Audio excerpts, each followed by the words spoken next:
Point স্কুলের অভিভাবকরা school গেটে বিক্ষোভ দেখালেন। বিক্ষোভকারীদের দাবি 7 দিনের মধ্যে পড়ুয়াদের বেতন হ্রাস না করা হলে বৃহত্তর আন্দোলনে তারা যাবেন। ঠিক কি ছবি উঠে আসছে আমরা জানবো। আমাদের সঙ্গে টেলিফোন লাইনে রয়েছেন আমাদের প্রতিনিধি অরুণাভ ঘোষ। অরুণাভ, কি জানা যাচ্ছে, মূলত কি দাবি অভিভাবকদের, তারা কি জানাচ্ছেন এই মুহূর্তে? দেখো সানন্দা, সাউথ পয়েন্ট স্কুলে কিন্তু জুনিয়র সেকশন থেকে একদম ক্লাস 12 পর্যন্ত রয়েছে। প্রত্যেক বছরই কিন্তু এখানে ফি বৃদ্ধি করা হয় একটা নির্দিষ্ট হারে, অর্থাৎ কোথাও 5%, কোন ক্লাসে 10% এরকম করে বৃদ্ধি করা হয়। কিন্তু এবছরই হঠাৎ করে 20 থেকে 25% বৃদ্ধি করা হয়েছে, যা নিয়ে ক্ষোভ বৃদ্ধি পাচ্ছে পড়ুয়াদের মধ্যে, অভিভাবকদের মধ্যে। তাদের দাবি হচ্ছে কেন এত বৃদ্ধি করা হলো, হঠাৎ করে আমাদের না জানিয়ে এ ধরনের বৃদ্ধি করা। গত কয়েকদিন ধরেই তারা কিন্তু কর্তৃপক্ষের সাথে যোগাযোগ করার চেষ্টা করছেন এবং কর্তৃপক্ষের সাথে কথা বলার চেষ্টা করছেন, কিন্তু কর্তৃপক্ষ তাদেরকে সেভাবে সাড়া দেয়নি। তাদের কর্তৃপক্ষরা নোটিশ জারি করেছে, সেই নোটিশে লিখে দিয়েছে তারা এইটা বৃদ্ধি করতে বাধ্য হচ্ছে। তার প্রধান কারণ হচ্ছে যে সম্প্রতিকালে যে রাজ্য সরকার 36 পে কমিশন চালু করেছে সরকারি কর্মচারীদের, সেই হারে তাদের যে শিক্ষক আছে তাদের কিন্তু এই বেতন দিতে হবে।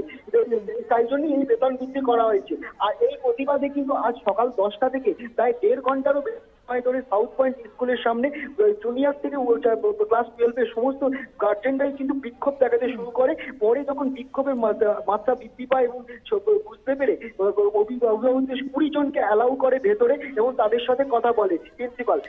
সেখানে অভিভাবকদের তরফ থেকে সরাসরি জানিয়ে দেওয়া হয় যে তারা সকলেই কিন্তু মধ্যবর্তী পরিবারে এবং এইখানে পড়াচ্ছে, তা বলে এত টাকা তাদের পক্ষে দেওয়া সম্ভব নয়। কেন একটা ক্লাসে যেখানে দেখা যাচ্ছে ক্লাস 2 থেকে 4 পর্যন্ত যেখানে আগে ছিল 4,500 টাকার মতন, সেইখানে কিন্তু 1 লাখে প্রায় 1,500 থেকে 1,600 টাকা বৃদ্ধি পেয়েছে, অর্থাৎ 5,000 টাকার উপর দিতে হবে। উঁচু ক্লাসে আরো বেশি।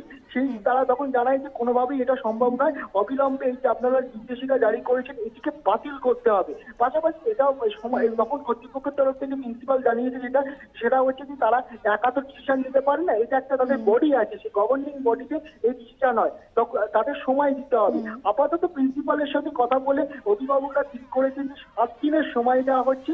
এই 7 দিনের সময়ের মধ্যে যদি এই যে 25% ফি ফাইভ করেছে এটি যদি না মানা হ্রাস করা হয় বা এটা বাতিল না করা হয়।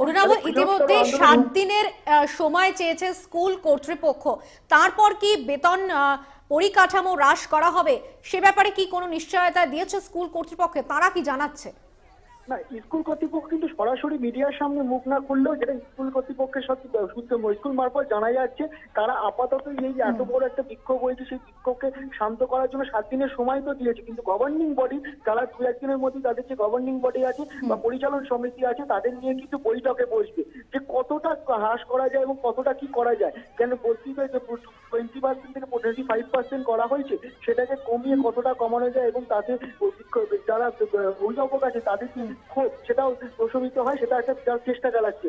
তবে কতটা কমবে সেটাকে আপনার কর্তৃপক্ষ গভর্নিং বডি বৈঠক 2-1 দিনের মধ্যে করার পরই সেই পরীক্ষাটা পরিষ্কার হবে। সানন্দা, এখন কি বিক্ষোভ চলছে অরুণাভ? না, সকাল 10টা থেকে প্রায় 1.5 ঘন্টার মতন বিক্ষোভ চলেছে। কর্তৃপক্ষের সাথে কথা বলার পর তারা আশ্বস্ত হয়েছে এবং 7 দিনের সময় দিতে আপাতত তারা বিক্ষোভ প্রত্যাহার করে নিয়েছে। কিন্তু 7 দিনের মধ্যে যদি এইটা যদি না সমস্যার সমাধান হয় তাহলে কিন্তু ফের তারা আন্দোলন ও বিক্ষোভের হুমকি দিয়েছে। সানন্দা, ধন্যবাদ অরুণাভ। আমরা কথা বলছিলাম আমাদের প্রতিনিধি অরুণাভ ঘোষের সঙ্গে।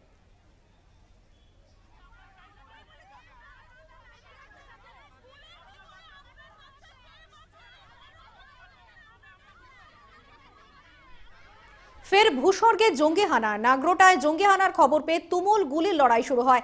ঘটনায় এক পুলিশ কর্মী আহত হন। এরপর টানা গুলির লড়াইয়ে 3 জঙ্গি নিকেশ হয়। মিলিটারি একটি ট্রাকে নাগরোটায় গিয়েছিলেন সেনা জওয়ানরা। ট্রাক থামতেই সেনা জওয়ানদের লক্ষ্য করে গুলি চালাতে শুরু করে জঙ্গিরা। পাল্টা জবাব দেয় নিরাপত্তা রক্ষীরাও। সেনা সূত্রে খবর, আগে থেকে এলাকায় লুকিয়েছিল জঙ্গিরা। শুক্রবার ভোরে এলাকায় তল্লাশিতে যায় সেনা ও পুলিশ। মুহূর্তে ঝাঁকে ঝাঁকে গুলি ছুড়তে শুরু করে জঙ্গিরা। পাল্টা জবাব দিতে শুরু করেন নিরাপত্তা রক্ষীরাও। সংঘর্ষ চলাকালীন পরপর 2টি বিস্ফোরণ ঘটায় জঙ্গিরা। সুযোগ বুঝে পালিয়ে যায় কয়েকজন জঙ্গি। এলাকা ঘিরে জোরদার তল্লাশি জারি রয়েছে। গ্রেফতার এক ট্রাক চালক। পাকিস্তান সীমান্ত পেরিয়ে ওই জঙ্গিরা ভারতে ঢোকে বলে জানা গিয়েছে।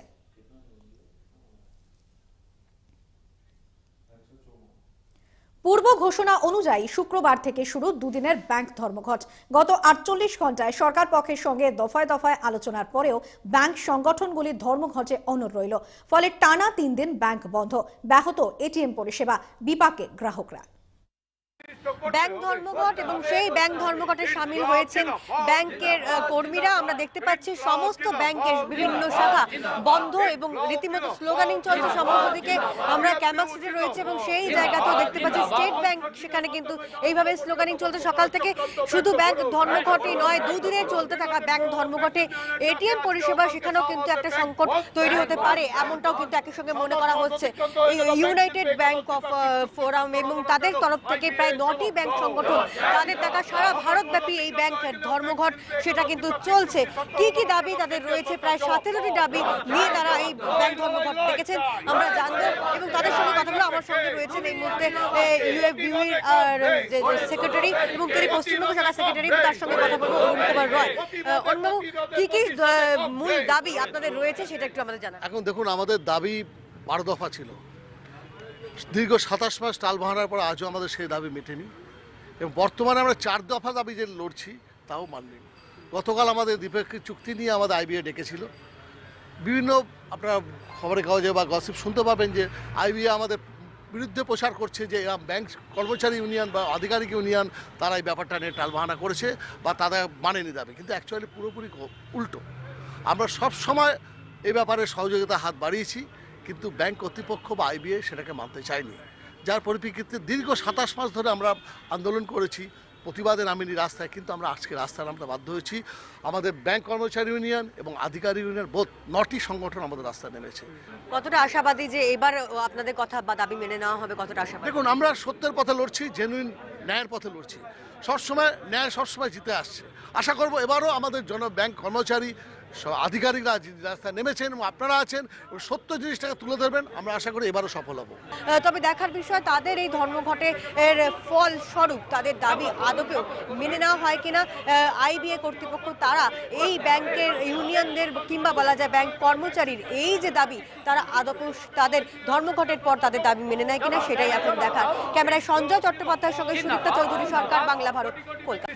ব্যাংক ধর্মঘট ভাইরাসে মৃতের সংখ্যা ক্রমেই বাড়ছে, ছড়িয়ে পড়ছে নতুন দেশেও। করোনা ভাইরাসের ছড়িয়ে পড়াকে বিশ্বব্যাপী সংকট বলে ঘোষণা করেছে বিশ্ব স্বাস্থ্য সংস্থা। বৃহস্পতিবার চীন প্রশাসনের তরফে জানানো হয়েছিল করোনা ভাইরাসে মৃতের সংখ্যা 170, কিন্তু শুক্রবারই সেই সংখ্যা 213 ছুঁয়েছে, যার মধ্যে বেশিরভাগই মৃত্যুর ঘটনায় ঘটেছে চীনের হুবেই প্রদেশে। পাশাপাশি আক্রান্তের সংখ্যা ছুঁয়েছে প্রায় 8000।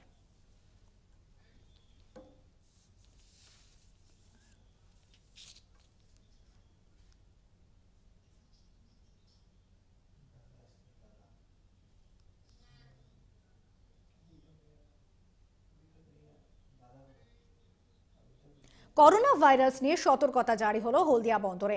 কেন্দ্রীয় জাহাজ ও স্বাস্থ্য মন্ত্রকের নির্দেশ মেনে বিশেষ মেডিকেল টিম তৈরি করেছে বন্দর কর্তৃপক্ষ। বৃহস্পতিবার বন্দরের শ্রমিক ইউনিয়নের প্রতিনিধিদের নিয়ে জরুরি বৈঠক করেন জেনারেল ম্যানেজার অমল দত্ত। অন্য দেশ থেকে আসা জাহাজগুলির নাবিক ও কর্মীদের স্বাস্থ্য পরীক্ষা করা হচ্ছে, ব্যবহার করা হচ্ছে থার্মাল স্ক্যানারের। পাশাপাশি বন্দর সংলগ্ন এলাকা ও শিল্প শহরের মানুষকে মারণ ভাইরাস সম্পর্কে সচেতন করতে প্রচার চালাচ্ছে বন্দর কর্তৃপক্ষ। আমাদের হলদিয়া ডক কমপ্লেক্সের কর্তৃপক্ষ, ম্যানেজমেন্ট এবং আমাদের হলদিয়া ডক কমপ্লেক্সের সমস্ত ইউনিয়নের নেতৃত্ববৃন্দর সঙ্গে আজকে বিস্তারিত আলোচনা হয় কিভাবে আমরা হলদিয়া ডক কমপ্লেক্সের তরফ থেকে এই ভাইরাসে আমরা মোকাবেলা করব। হলদিয়া ডক কমপ্লেক্স বিভিন্নভাবে চেষ্টা করছে যাতে এই ভাইরাস কোনোভাবেই হলদিয়া বন্দরে প্রবেশ না করতে পারে। তার জন্যে মেডিকেল টিম, আমাদের হসপিটাল থেকে বিশেষ টিম তৈরি করা হয়েছে।